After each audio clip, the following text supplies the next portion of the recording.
ලැංමය isotherm with dissociation වලදී අපි ඉස්සලා A කියන එක විතරයි ඒ කියන්නේ තනි මොලිකියුල් ඇටම් එකක් විදිහට ගත්තේ. දැන් මේකෙදී A කියන එක මෙන්න මේ විදිහට කම්බයින් වෙච්ච ඇටම් එකක්. A කියන එක. එතකොට මේකෙදී වෙන්නේ S කියන solid surface එකට මේ වෙනවා. මේක තියෙන ඉක්විලිබ්‍රියම් අපි ගත්තොත් තව S එකක් එක්ක S දෙකක් තියෙනවා කියලා හිතහම මේ solid surface එක මෙහෙමනේ තියෙන්නේ. ඔන්න ඔහොමනේ තියෙන solid surface එක. දිගටම ඔහොම තියෙනවා. එතකොට මෙන්න මේ A කියන එක සම්බන්ධ වෙන්නේ බං මෙන්න මේ විදිහට S කියන එකට මෙන්න මේ විදිහට atoms දෙකක් විදිහට තමයි සම්බන්ධ වෙන්නේ. මෙන්න මේ A කියන එක atoms දෙකක් විදිහට තමයි solid surface එකට සම්බන්ධ වෙන්නේ සරලවම කිව්වොත්. එතකොට rate of adsorption කියන එක සමාන වෙනවා Ka Pa එකරින තීටා වල වර්ගයට. හරිද?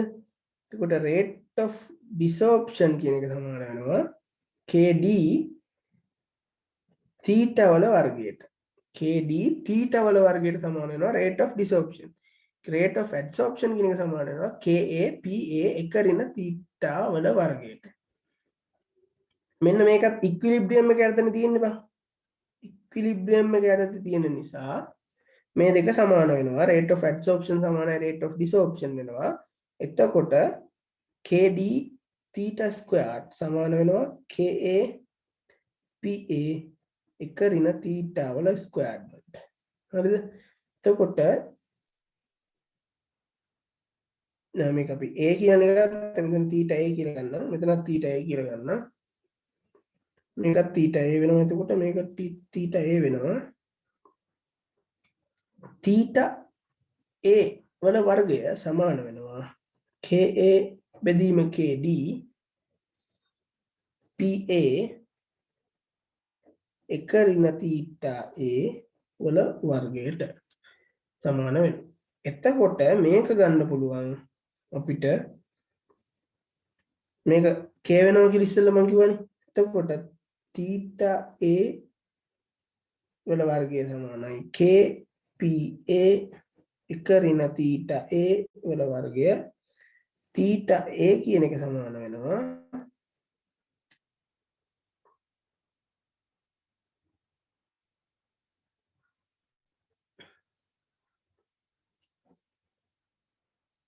Kpa වල වර්ගමූලය වාරයක් එකරින තීටා A වලට. මෙන්න මෙහෙම එකට සමාන වෙනවා. මෙන්න මෙහෙම සමාන වෙනවා. මෙහෙම සමාන වුණාට පස්සේ ඊට පස්සේ අපිට ගන්න පුළුවන් මේක තීටා කියන එක අපි පොදුවේ සලකුවොත් තීටා කියන එක පොදු තීටා කියන එක මෙහෙට ගත්තොත් තීටා කියන එක තීටා A සමාන වෙනවා K Ka මේකත් Ka වෙනවා Ka Pa වල වර්ගමූලය බෙදීම 1 ධන Ka Pa වල වර්ගමූලයට. මෙන්න මේක තමයි බං ලැංමය isotherm for one component dissociation එකට ගන්න සමීකරණය. ලැංමය isotherm for dissociation with one component එකට මේක තමයි එන සමීකරණය. මේකෙනුත් අපිට ගන්න පුළුවන් බං දැන් අපි ඉස්සෙල්ලා කතා කරානේ තීටා කියන එක අපි ඉස්සෙල්ලත් හඳුන්වන්නේ තීටා සමානයි v බෙදීම vm කියලා.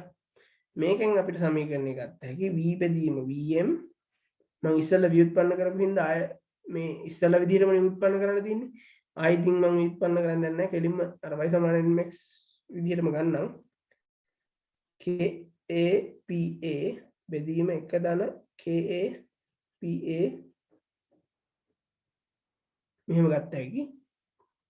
එතකොට අපි සමීකරණ ලිව්වොත් 1 යට v සමාන වෙනවා 1 යට k Ka වල වර්ගමූලය vm 1 යට Pa ධන 1 යට vm කියලා. අර ඉස්සෙල්ලා sorry අර ඉස්සල්ලා ආපු සමීකරණයටම k ටයි p ටයි වර්ගමූලයක් දැම්මනම් හරි. ඒ කියන්නේ මේකෙත් එහෙම kp කියන ඉස්සල්ලා අර one component සමීකරණයටම වර්ගමූලය දැම්මනම් මේකම තමයි බං එන්නේ. මේකටම වර්ගමූලය දාලා තමයි dissociation එක වෙන්නේ for one component. හැබැයි multi components වලදී ඒක වෙනස් වෙනවා. ඒකත් අපි ඊළඟට බලමු. එතකොට මේකේ ප්‍රස්ථාරය ඇඳලා මේකේ ප්‍රස්ථාරය අපි ඇඳලා ගත්තොත් එනවා මෙන්න මේ විදිහ ප්‍රස්ථාරයක් එනවා. ඉස්සෙල්ලා එකේ වගේම අර one component ප්‍රස්ථාරය වගේම එකක් තමයි මේකෙත් ඉන්නේ. මේ y සමාන mx නේ. y mxc. ඊළඟට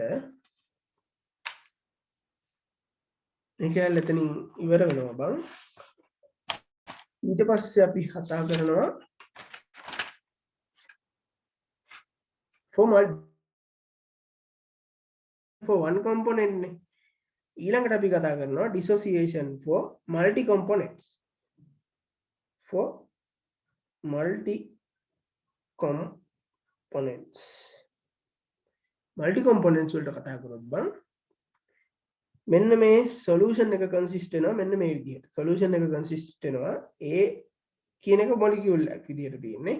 නමුත් B සහ C කියන එක තියෙන්නේ තනි atoms විදිහට. ඒ කියන්නේ මේ stream එකේ A B C කියලා ಜಾති තුනක් තියෙනවා.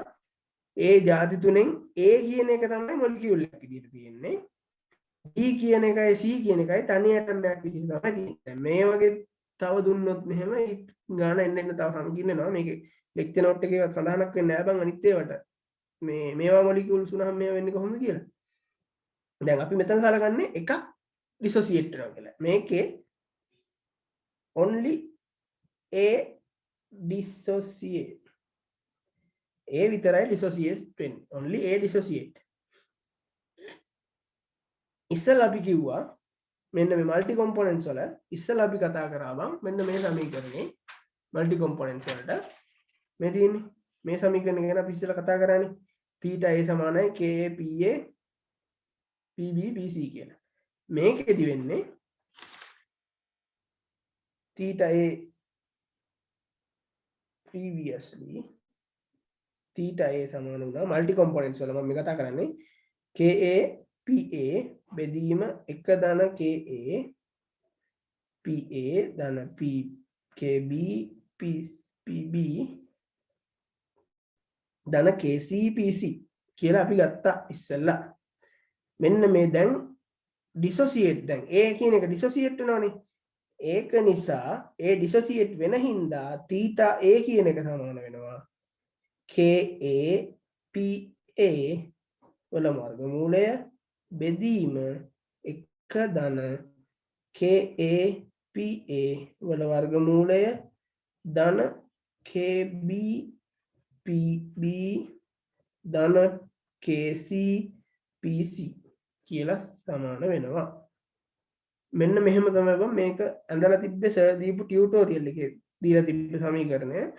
මේ ලෙක්චර් නෝට් එකේ මම හිතන්නේ වෙනස් විදිහකටද කොහොමද තිබ්බේ මට මතක හැටියට හරියට මතක නැහැ මට. කොහොම හරි මේ සමීකරණය තමයි හරි මම හිතන්නේ ටියුටෝරියල් එකේ සර් මේක හරියට ඇඳ මේ සමීකරණය හරියට දීලා තිබ්බා මම හිතන්නේ මේක තමයි සමීකරණය මම හිතන්නේ එන්න ඕනි. එතකොට මේකේ දැන් මේ A විතරක් නෑ අපි ගත්තේ මේකෙදි A dissociate only A dissociate A විතරයි dissociate වෙන්නේ. B C කියන එක කලින් විදිහටම තියෙනවා. ඒක නිසා මේ theta B කියන එක ලියනවා KB PB බෙදීම 1 ධන KA PA වල වර්ගමූලය ධන KB PB ධන KC PC කියලා ගන්න පුළුවන් අපිට. C වලටත් එහෙමමයි. ඇයි මොකද එහෙම උනේ මොකද කිව්වොත් එහෙම උනේ ඇයි කියලා ගත්තොත් බං අපිට ඒක එන්නේ මේ A විතරක් dissociate වෙන හින්දා තමයි මෙන්න මේ B සහ C වෙනස් නොවි තියෙන්නේ. අර ඉස්සෙල්ලා මල්ටි කොම්පොනන්ට් එකේ විදිහටම තියෙන්නේ යන්නේ හේතුව හින්දා. A විතරක් dissociate වෙන හින්දා. KA PA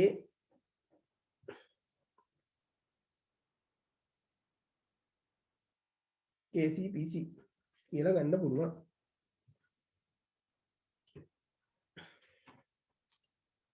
මේකෙදිත් බං අපි මේ සමීකරණය ව්‍යුත්පන්න කරොත් මෙන්න මේ ටික අපි සලකමු ඉස්සලාම A වලට සැලකුවොත් rate of adsorption සමාන වෙනවා Ka වල A මේ අර A කියන එක මෙතන ගත්තේ මේ අර මේ A කියන එකේ A කියන component එකේ constant එක තමයි Ka constant එක තමයි මේ A කියන component එකේ Ka constant එක තමයි මේ සලකලා තියෙන්නේ මම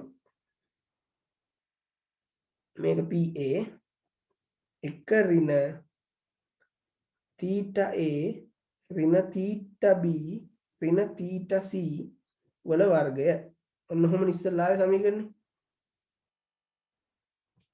rate of desorption සමාන වෙනවා KD A වල KD theta A වල වර්ගය ඔන්න ඔහොම වෙනවා dissociation සමීකරණේ A වල rate of desorption සමීකරණය දැන් මේකේ ඉක්විලිබ්‍රියම් එක යටතේ තියෙන හින්දා මම ලියන්න ඒක කෙලින්ම ඉක්විලිබ්‍රියම් එක යටතේ තියෙන හින්දා rate of adsorption සමානයි rate of desorption ඒක නිසා කෙලින්ම අපිට ඒක නිසා මම ඉස්සෙල්ලා වැඩි වගේ ලියන්න නැතු කෙලින්ම මම සමීකරණ ලියන්නම් theta a කියන එක සමාන වෙනවා theta a squared කියන එක සමාන වෙනවා ka pa මේ kd මේක බෙදිලා ka කියන නියතම වෙනවා කෙලින්ම වල එක ඍණ theta a ඍණ theta b ඍණ theta c වල වර්ගය theta a කියන එක සමාන වෙනවා ka pa වල වර්ගමූලය වාරයක් එක ඍණ theta a ඍණ theta b ඍණ theta c කියන. ඔන්න ඔකට සමාන මේක පළවෙනි එක b c වලටත් ලිව්වොත් b and c වලටත් ලිව්වොත් theta b කියන එක සමාන වෙනවා kb pb එක ඍණ theta a theta b ඍණ theta c කියලා මේක දෙවෙනි එක theta c කියලා ගත්තොත් kc pc එක ඍණ theta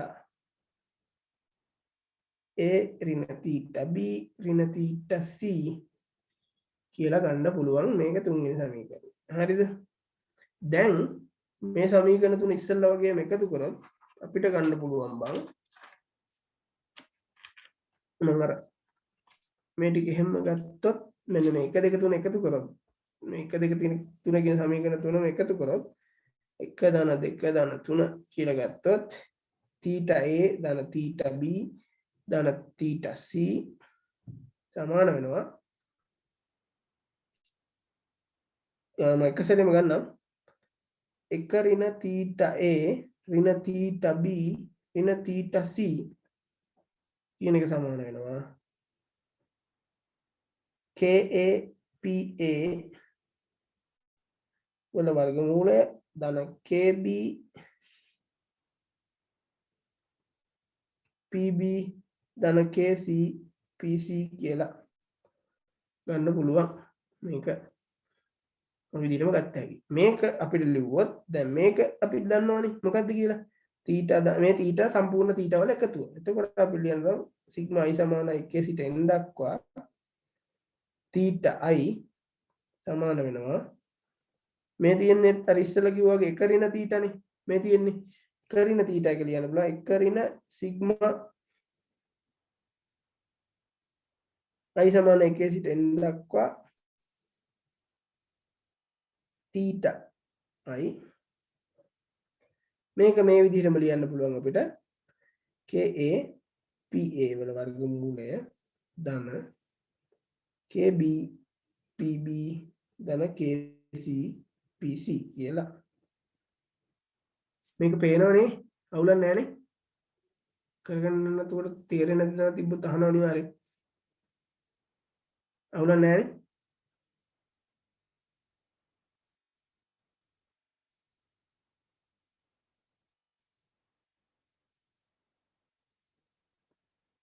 ඉතින් අන්තිම ස්ටෙප් එක ගත්තේ කොතනින්ද? කෝකද බං?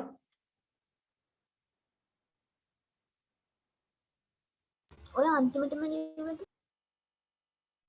මේකද?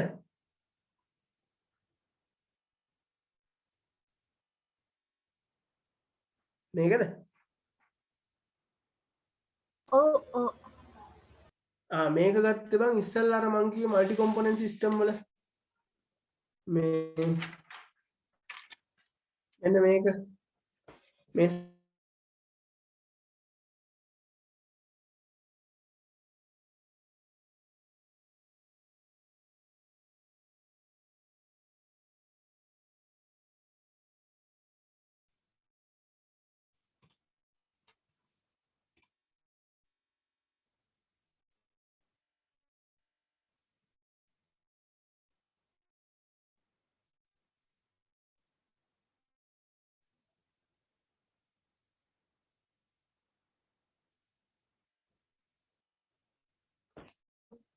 මෙන්න මේකෙන් ගත්තේ බං ඉස්සල්ලා මේ තීට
මෙන්න මේක ගත්තේ බං මං ඉස්සල්ලා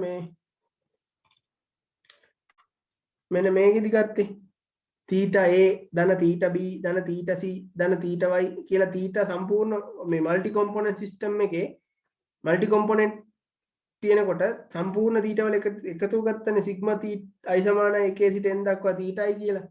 අන්න ඒක තමයි මෙතන අරන් තියෙන්නේ බං. මේ සම්පූර්ණ තීටා වල එකතුව තමයි මේ අර මම නොටේෂන් එක දාන්න ඕනේ හින්දා තමයි මේ i සමානයි 1 ඉඳන් n දක්වා කියලා ගත්තේ. නැත්නම් i සමානයි a වල ඉඳන් c වෙනකම් i සමානයි a වල ඉඳන් c වෙනකම් තීටායි. මේ තියෙන්නේ මොකද්ද? මේ තියෙන්නේ අර ඉස්සෙල්ලා ගත්ත එක වගේ මෙන්න මේකම. මේ තියෙන්නේ තීටා ධන තීටා b එහෙම එක තමයි මේ තියෙන්නේ මේ කියන එකටම ගත්තේ.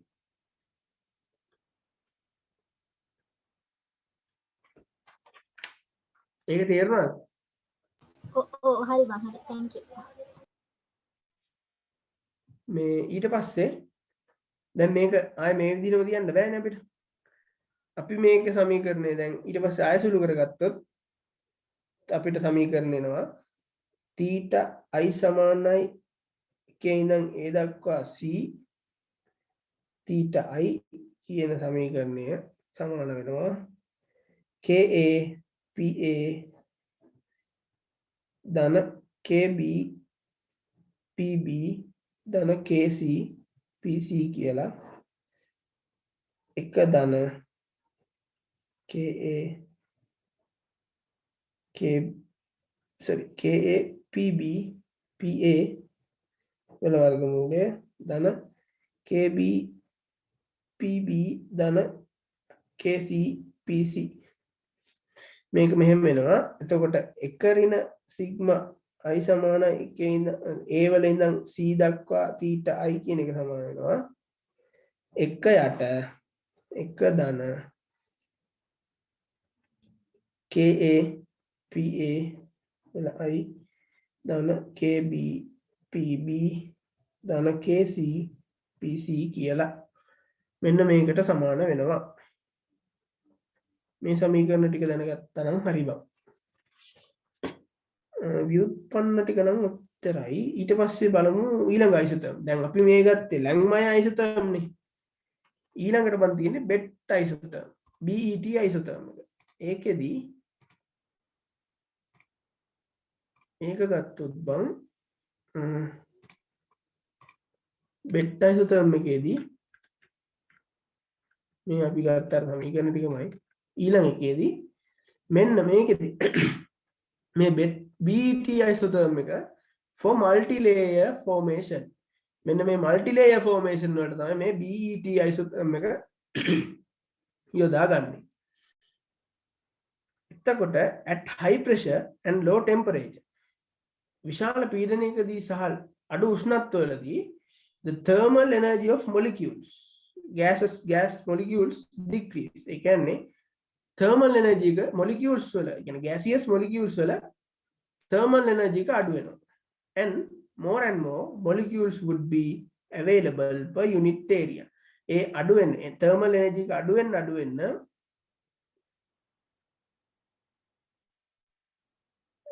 unit area එකක ඉන්න පුළුවන් molecules ප්‍රමාණය එන්න වැඩි වෙනවා. There are multi-layer absorption. අන්න ඒක හින්දා තමයි මේ multi-layer absorption එක ඇති වෙන්නේ. thermal energy එක අඩු වෙනකොට molecules would be available per unit area. ඒ කියන්නේ unit area එකක ඉන්න පුළුවන් molecules ප්‍රමාණය එන්න වැඩි වෙනවා thermal energy of the molecules අඩු වෙනකොට. ඒ thermal energy එක අඩු වෙන්නේ කොහොමද? At high pressure and low temperature. අන්න එතකොට thermal energy එක අඩු වෙනවා. ඒකෙන් හින්දා unit area එකක ඉන්න පුළුවන් තැම්පත් වෙන්න පුළුවන් molecules ප්‍රමාණය එන්න වැඩි වෙනවා. අන්න එහෙම තමයි මෙන්න මේ multi layer adsorption එක හටගන්නේ. අපි ඒක ගත්තොත් බං මෙන්න මේ lecture note එකේ එක ගන්න පැහැදිලි කරලා තියෙනවා.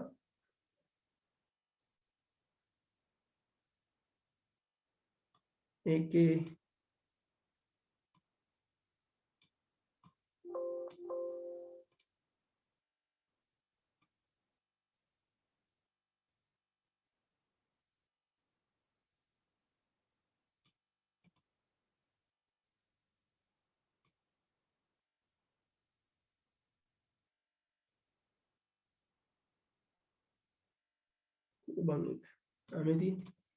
මෙදින් මෙන්න මේ විදිහට ගත්තොත් පිටයි මෙදි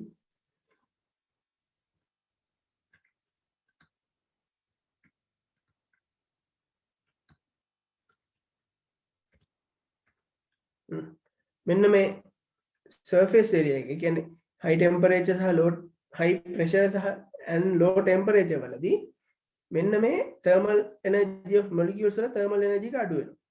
හරිද? එතකොට molecules ඉන්න පුළුවන් ප්‍රමාණය එන්න වැඩි වෙනවා. එතකොට මේකෙදි වෙන්නේ multi layer formation එක ඔක වෙනවා. මේ multi layer එන්න thermal energy එක එන්න අඩු වෙනකොට මෙන්න මේ molecules තැම්පත් වෙන්න පුළුවන්. ඒ කියන්නේ unit area එක තැම්පත් වෙන්න පුළුවන් ප්‍රමාණය එන්න වැඩි වෙනවා. එතකොට මෙන්න මේ S1 කියලා ගන්න පුළුවන්. S2 කියලා කියන්නේ මෙතන තැම්පත් වෙනවා. එතකොට ආයේ මේකේ තැම්පත් වෙන්න පුළුවන්. එහෙමත් වෙන්න පුළුවන්. ඒත් එක්කම තමයි දවම් මේකේ ඊට වඩා හොඳ මේකක් තිබ්බා මේ මොනොලේ මල්ටිලේ එක මේ තියෙන්නේ. අන්න මේකෙදි මේ තියෙන්නේ. මෙන්න මේ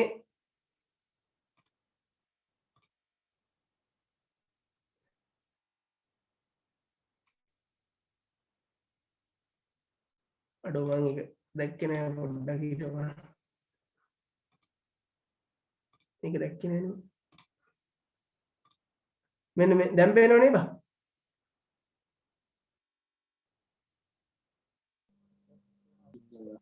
දැන් පේනවනේ. හරි.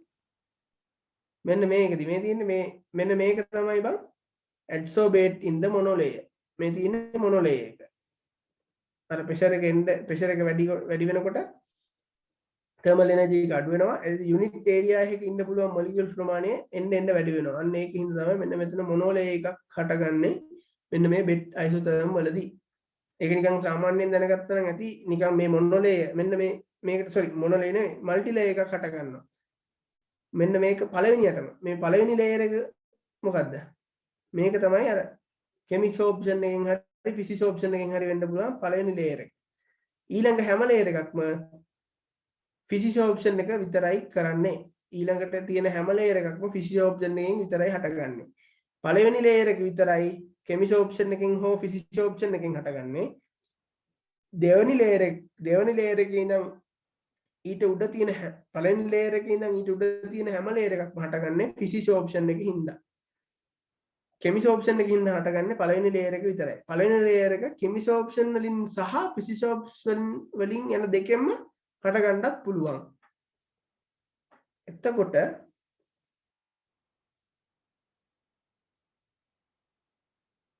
ඊළඟට අපි කතා කරොත් බං ඒකේ ගාන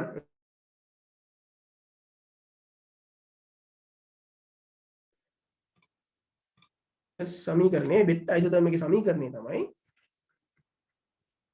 මෙන්න මේක v බෙදීම vm ඒ කියන්නේ t තමයි v බෙදීම vm සමානයි cp බෙදීම p නෝට් ඍණ p එක ඍණ c මේ සමීකරණේ තියෙනවා හරිද මේ c කියන්නේ කොන්ස්ටන්ට් එකක් අප්පා ඒක කෙලින්ම අපිට දීලා දිනවා c කියන්නේ කොන්ස්ටන්ට් එකක් කියලා p නෝට් කියලා කියන්නේ අපේ boundary එකේ saturation temperature එක. කියන්නේ සම්පූර්ණ saturation temperature එක.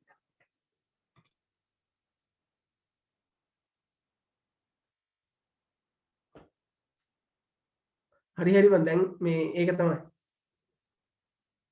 කලින් ඉස්සෙල්ලා පෙවුනේ නැද්ද?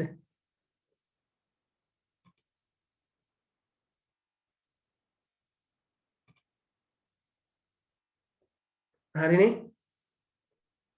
මේක හරිනේ එතකොට? මේ බෙට්ට BET isotherm එකේ මේ BET isotherm එකේ සමීකරණය තමයි මේ තියෙන්නේ බං. ඒකේ P නෝට් කියන්නේ මොකද්ද? saturation temperature. saturation temperature කියන්නේ අන්න අර තියෙන මේ අපේ ගන්න adsorbent එකේ boundary saturation temperature. අන්න VM කියන්නේ මොකද්ද? volume of adsorbed area monolayer. ඒ කියන්නේ monolayer එකෙන් absorb කරන area එක තමයි VM කියන්නේ. මෙන්න මේ volume එකයි මේ V අතර මේකෙදි පොඩි වෙනසක් තියෙනවා. අර අනිත් අපි ගත්ත isotherm එකේ V බෙදීම VM ට වඩා මෙන්න මේ BET isotherm එකේ V සහ VM පොඩ්ඩක් වෙනස්. මෙන්න මේ VM කියන එක maximum volume කියලා කියන්නේ volume of adsorbed area from the monolayer. මෙන්න මේ monolayer කියන්නේ පළවෙනි layer එකනේ. මෙන්න monolayer කියන්නේ පළවෙනි layer එක. ඒ පළවෙනි layer එකේ සම්පූර්ණ volume එක තමයි මේ VM කියන්නේ. ඒ කියන්නේ අර යටම adsorbent එකේ area එක. මෙන්න මේ V කියන්නේ simple V කියලා කියන්නේ volume of material adsorbed at any. ඒ කියන්නේ මේ V කියලා කියන්නේ අර monolayer එකේ තියෙන area එකයි අර අනිත් layers වල තියෙන multi layers වල තියෙන area එකේ ඔක්කොගේම එකතුව තමයි volume of material adsorbed by at any. අන්නේ any ඒක එතකොට අපි ඊළඟ එක ගත්තොත් නෑ මෙහෙම කියන්නම්කෝ.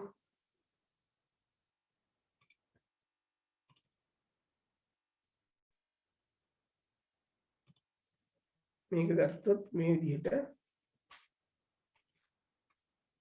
මෙන්න මේ VM කියලා කියන්නේ මෙහෙම ගත්තොත් මෙන්න මේ monolayer එකෙන් පළවෙනි layer එක මෙන්න මේ පළවෙනි layer එකෙන් සම්බන්ධ වෙලා තියෙන එක තමයි VM කියලා කියන්නේ. හරිද? මෙන්න මේ නිකන් normal v කියලා කියන්නේ මෙන්න මේ සම්බන්ධ වෙලා තියෙන්නේ බං. මෙතනින් ඔහොම සම්බන්ධ වෙලා තියෙනවා. එතකොට මේ ටිකයි හරිද? එතනින් මෙහෙම සම්බන්ධ වෙලා තියෙනවා. මෙහෙම තියෙනවා. එතකොට මේක මෙහෙම තියෙනවා.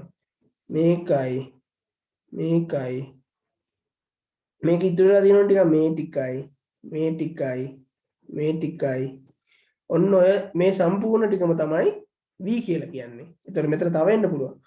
මෙහෙම දාලා මෙතනින් ඔහොම එන්න පුළුවන්. මෙතනින් තව දෙකක් ආවොත් මෙතනින් ඔහොම එන්න පුළුවන්. ඒතර මේ ටිකයි මේ ඔක්කොගෙම මේ v කියලා කියන්නේ මෙන්න මේ ඒරියාස් වල තියෙන වොලියුම් එක. තමයි v කියලා ගන්න.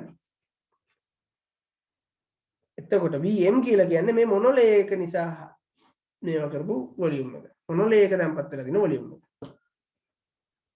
එතකොට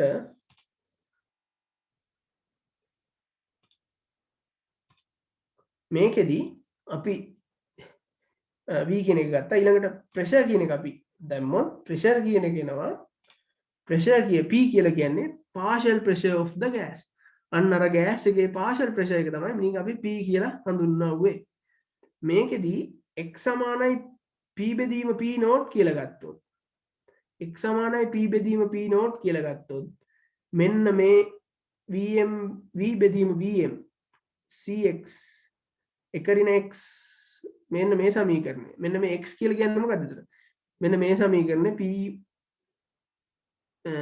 මෙතන මේ සමීකරණයට p බෙදීම p නෝට් වෙනකොට x ආදේශ කරනවා. ඒක ගන්න කොහොමද? ඒක ගන්න බං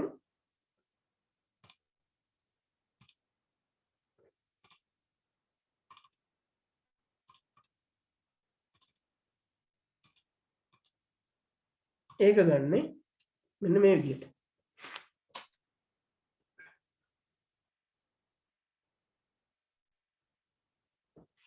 ඒක එතකොට එනවා මෙන්න මේ සමීකරණ ඉස්සෙල්ලාම අපි දන්නවා v බෙදීම vm සමානයි cp p නෝට් ඍණ p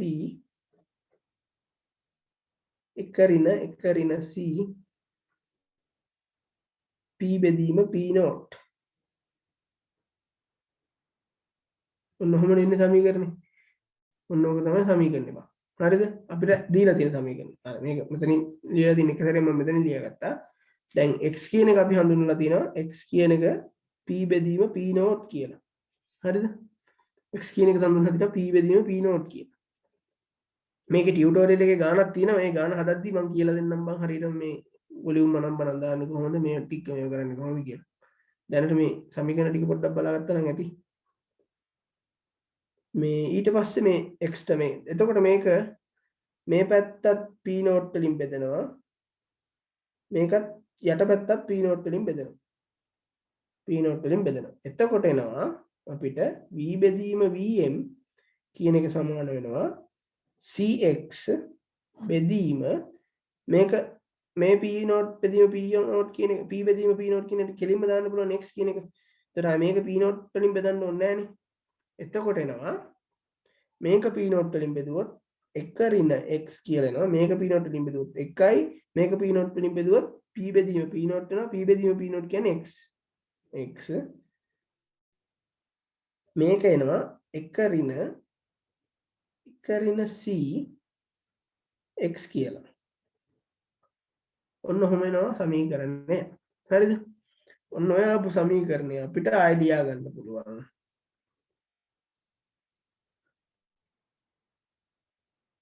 එකරින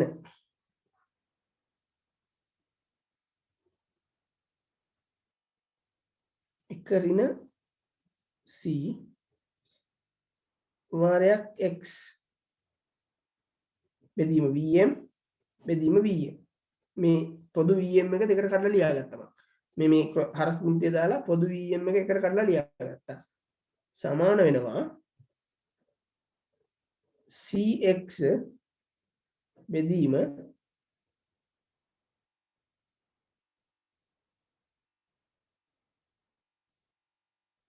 එක ඍණ x කියලා v මේක v මේ v මෙහෙට ගත්තා මේක මෙහෙට ගත්තා ඒක තේරුණානේ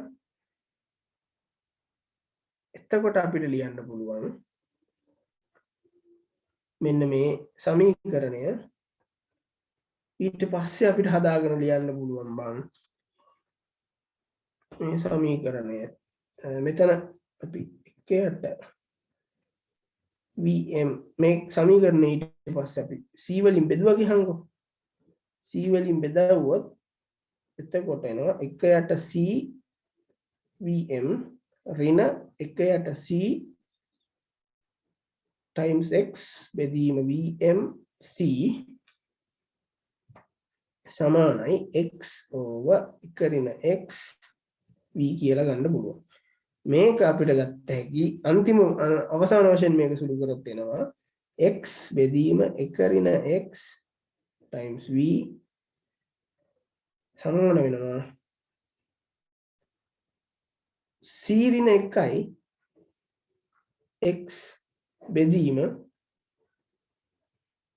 vmc ධන 1යට vmc මෙන්න මේ ඍණ ලකුණ අයින් වෙච්ච විදිහ තේරුණානේ එක ඍණ c කියලා තිබ්බ එකෙන් ඍණක් එළියට අරන් c ඍණ 1යි කියලා ගත්තා. එතකොට මෙතන ධන වෙනවා. අන්නේ ධන හින්දා දෙපැත්ත මාරු කරලා ලිව්වම මේ ඒකම නෙන්නේ. එතකොට එනවා මෙන්න මේ සමීකරණය. මේකත් y සමානයි mx ආකාර ගන්න නිසා මේ x තමයි x වෙන්නේ x ආකාර නිසා ප්‍රස්ථාරයක් ඇසුරෙන් තමයි මේ ගානත් මේ bt isotherm එකත් හදන්න තියෙන්නේ. මේ bt isotherm එක හදන්නෙත් එතකොට මේ විදිහටමයි. ඊට පස්සේ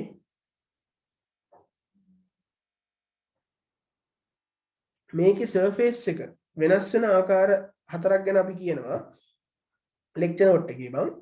ඒක හින්දා අපි පොඩ්ඩක් ඒක මේවා කරලා දැන් අපි ඉස්සලාම් බලමු මේකේ volume of total. ඉස්සලාම අපි බලමු මේ surface එක වෙනස් වෙන්න පුළුවන් ආකාර හතර මොකක්ද කියලා. surface එක වෙනස් වෙන්න පුළුවන් බං මෙන්න මේ